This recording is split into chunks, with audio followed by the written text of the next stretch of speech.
Guys, yung makina na to ay ating paanda rin sa labas lang natin muna guys, paanda rin kasi nga ay mahirap dun pag naikabit na tapos may problema. Kasi ito guys, nabili lang natin ng murang halaga. Napakatagal na ito na stock. Yan, gamit ang guti. Bali, pag napaandar na natin ay saka na natin isasalpak dun sa ano,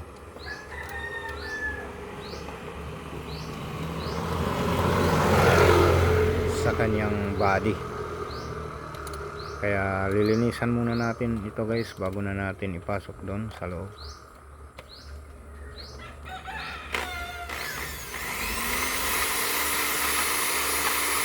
Makita rin natin guys kung may mga leak ito or wala, kaya i-testing na natin. Maraming salamat muli sa lahat ng ating taga-suporta guys sa ating YouTube channel.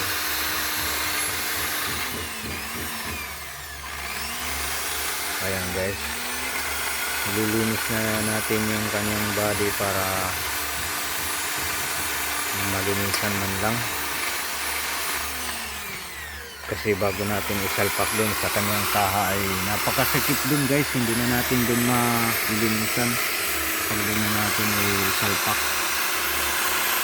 Kaya ito yung ating gagawin ngayon. Bali nga pala mamaya maya guys ay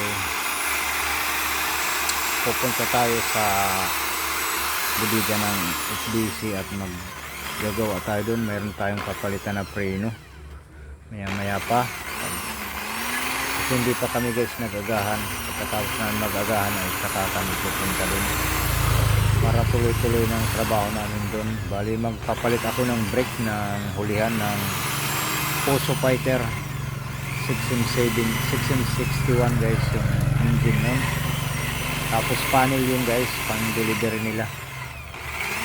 Napaka-importante ng preno kasi delikado pag mahina yung preno, mahirap na, lalo na yung binabiyahan yan guys ay napaka-tarik, nakatarik dun, nakakatakot guys kung hindi ka sanay dun. Tingin ko lang mo pa lang sa daanan ay tatakot ka na, gawa ng napaka-tatarik talaga. Hindi ka sanay guys, kumita doon ng ano, may maano ka, malulula sa taas ng mga bundok doon. Kaya kailangan natin isipti yung brake, sigurado na hindi talaga papalag preno.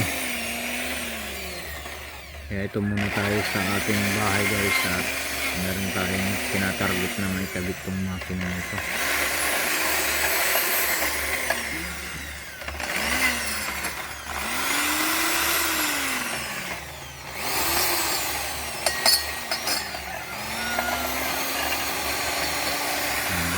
Nililinis na lang ating anak. Yan ang aking alalay guys sa lahat ng ating trabaho. Kaya ang aking tulong, kasi hindi pa natin kaya magpasahod sa mga filter ba. Kaya kami lang ginagawa guys.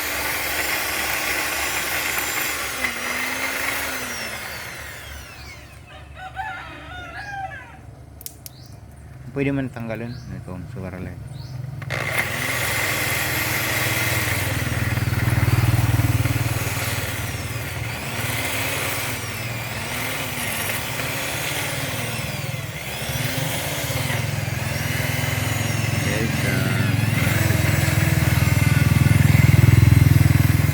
Ang makina nito guys ay TD27 na Nissan.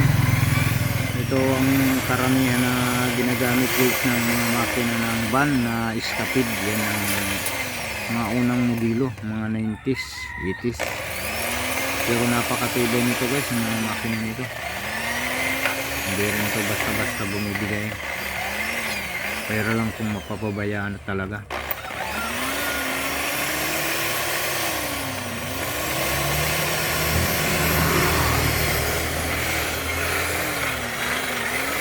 Kaya ako magpapasalamat guys sa lahat ng ating mga taga-suporta dyan.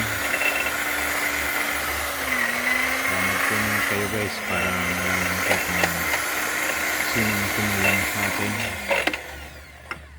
para naman ako makatulong din ito paano sa inyo.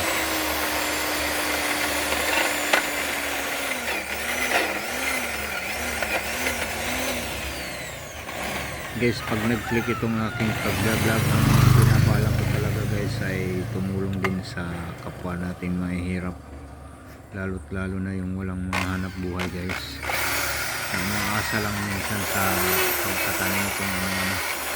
Marami dun dito sa amin guys na ganun ang buhay, kaya pag nag-click tayo ay bala kong mag charity vlogger pag meron na tayong sapat na pera.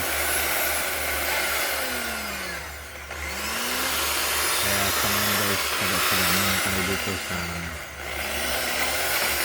pag-aayos ng makina. Ito lang ang aking pinagkakakitaan guys, ang pag-aayos ng mga makina.